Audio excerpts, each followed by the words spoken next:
alguém acha que vai chegar para o ajudante de ordem, falsifica um cartão para mim. Agora a história começa a vir à tona, né? Bem, no inquérito, a esposa dele foi depor, no CID. E ela comprovou que, um ano antes do final do meu mandato, ela e a filha tiveram o cartão falsificado em Goiânia. Okay? Ou seja, um ano antes da acusação em cima de mim, ele já fez isso. Eu jamais faria um pedido desse para alguém. Eu me desmoralizaria politicamente, porque eu sempre fui contra uma vacina que até hoje ainda é um experimento. E eu li o contrato da Pfizer, tá? E mais ainda agora, em cima do relato do Congresso americano, foi desnudado o que foi a Covid de verdade e a vacina e seus efeitos colaterais. Um delator,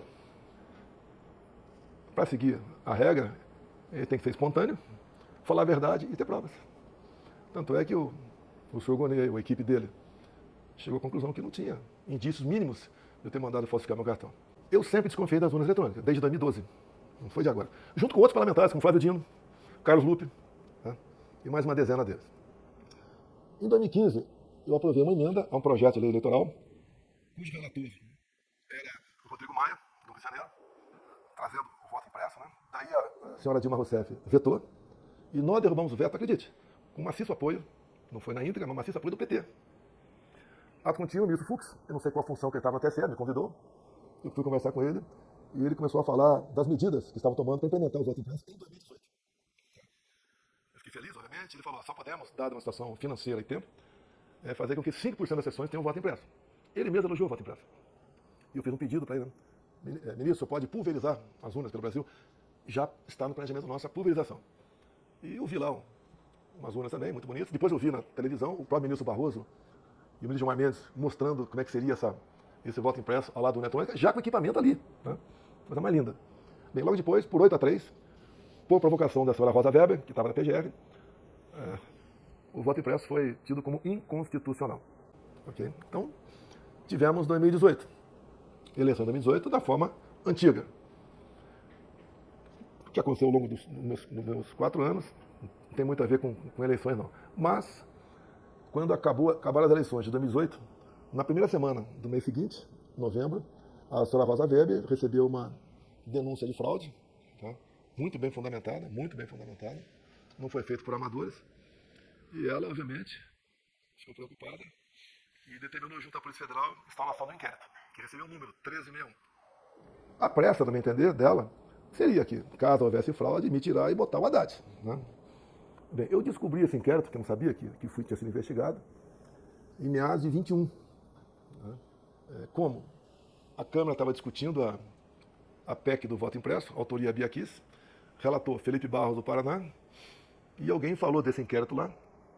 O Felipe Barros botou em votação um requerimento para a PF fornecer o inquérito, foi aprovado por unanimidade, eles receberam o inquérito, distribuíram, chegou uma cópia para mim. Eu fiquei apavorado. Tá?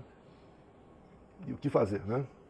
Isso aprofundou a minha desconfiança da urna eletrônica. Até porque sempre tive uma máxima. Eu confio na máquina, mas não sou obrigado a confiar no programador. O que nós fizemos?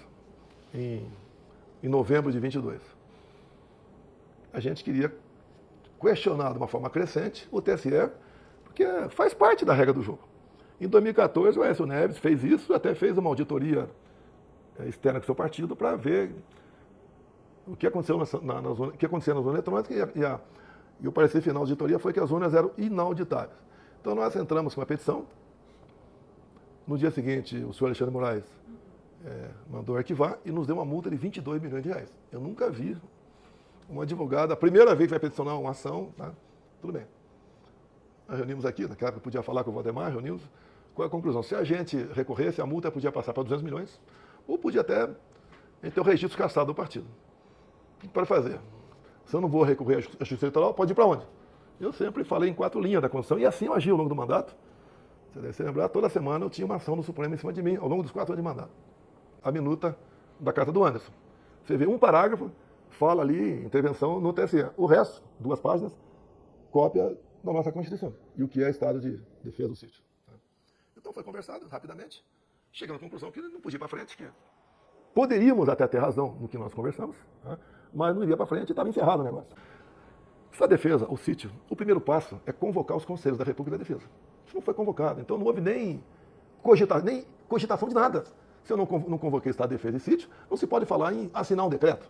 O decreto do Estado de Defesa só pode ser assinado depois que você ouvir os conselhos, daí você assina o decreto e a Câmara tem um prazo, o Congresso, para dizer se procede ou não.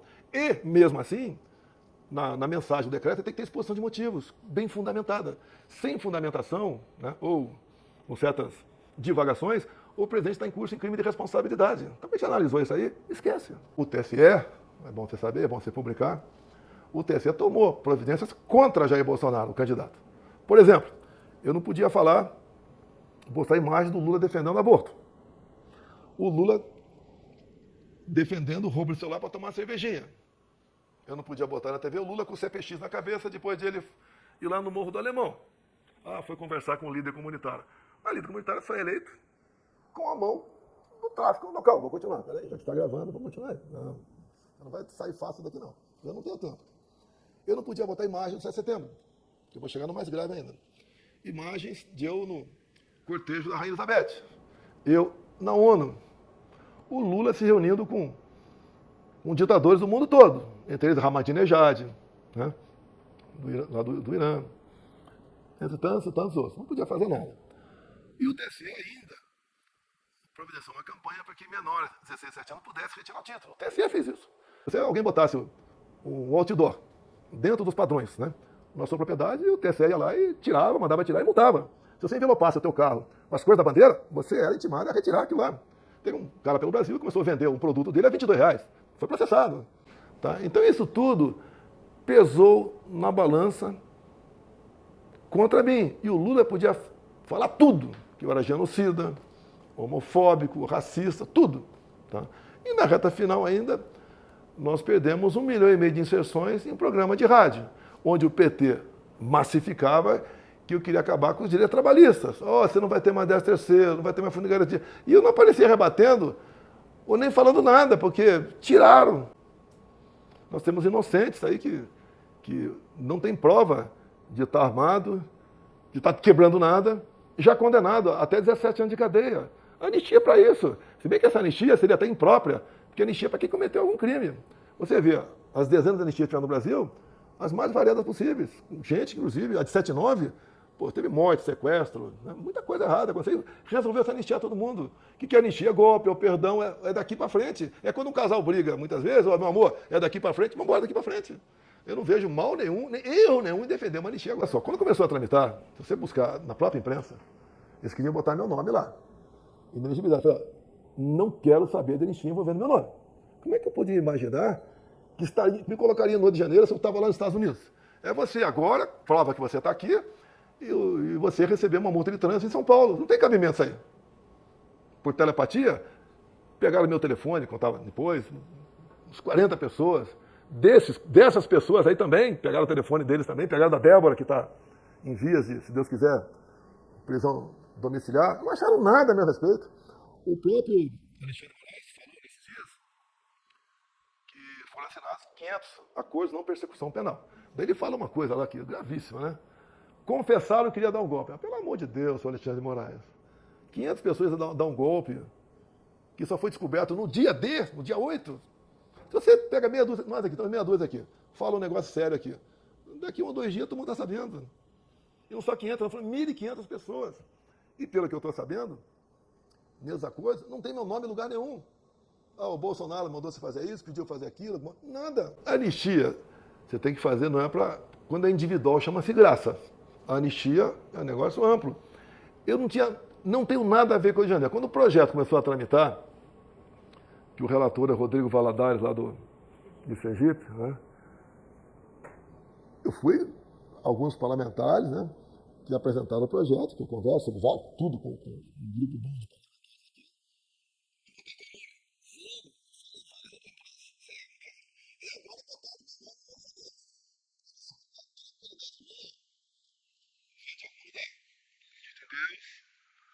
a verdade, e agora o procurador não vai me acusar apenas de propriedade de patrimônio, ele vai ter que dizer como ter perdido o patrimônio. Meu Deus do céu. Qual o motivo? O que eu fiz? Eu entendo que eu desagradei muita gente ao longo de 4 anos. Eu cito um exemplo só para não te cansar, que você podia citar mais. Pô, Tri Santos. Estava a carga do Tarcísio. Pegamos com prejuízo de 500 milhões por ano, entregamos com lucro de 500 milhões. Alguém pegava assim 1 bilhão ao longo do caminho. Então esse pessoal que pegava não pega mais, está chateado. Você pega antes de mim e pega agora. Cada diretoria de Caixa Econômica, Banco do Brasil, BNDES, estava com um partido político. Estava ministérios, estatais. Deixou de ter o nosso governo. Isso daí fez com que estatais dessem lucro, não precisasse mais ser socorrida o Tesouro. Quando nós zeramos impostos de combustíveis, né, conversei com o Paulo Guedes, porque o preço explodiu no mundo todo, o final da Covid, começo da guerra, né, a projeção era perdermos 40 bilhões.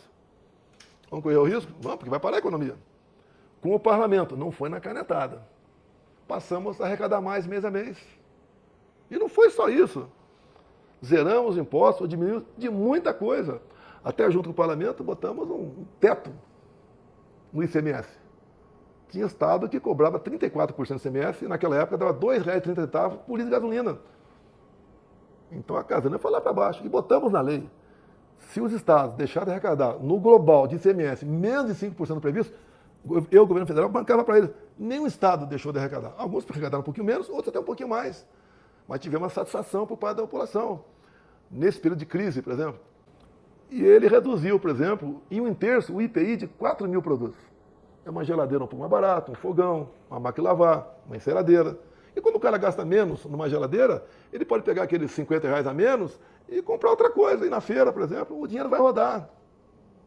Tivemos tanta folga, mas tanta folga orçamentária, que nós pegamos, após o auxílio emergencial, de R$ 600, nós botamos o Bolsa Família, que era em média 190, para 600. Completamente injusta uma possível prisão. Completamente injusta. Cadê meu crime? Você pode ser, inclusive, né? Você que não vai responder, que não é seu trabalho aqui. Onde eu quebrei alguma coisa? Onde eu tentei dar um golpe? Cadê a prova de um possível golpe? A não ser discutir dispositivos constitucionais que não saíram do âmbito de palavras. Eu vou até o último momento buscar pela minha possibilidade de disputar a eleição. Até porque é uma injustiça. É negar a democracia eu não poder disputar eleições, dado essas duas acusações. Ele passou condenado em 3 instâncias por corrupção. Eu fui condenado por um tribunal político. Eu acho que ninguém tem dúvida que o TSE é um tribunal político. São 3 do Supremo, 2 do STJ e 2 que são escolhidos por lista tríplice, que o presidente da República escolhe.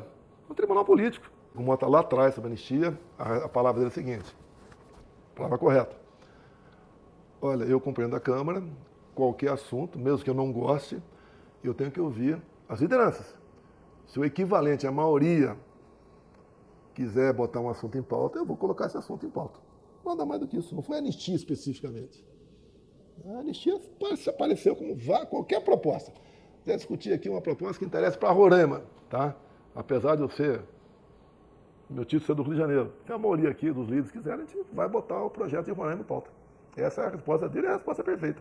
Eu não posso, como vi alguns, eu vi até pela imprensa, né, que por ocasião das eleições, teria, que é pela imprensa, o PT não admitiria botar em pauta a votação de anistia.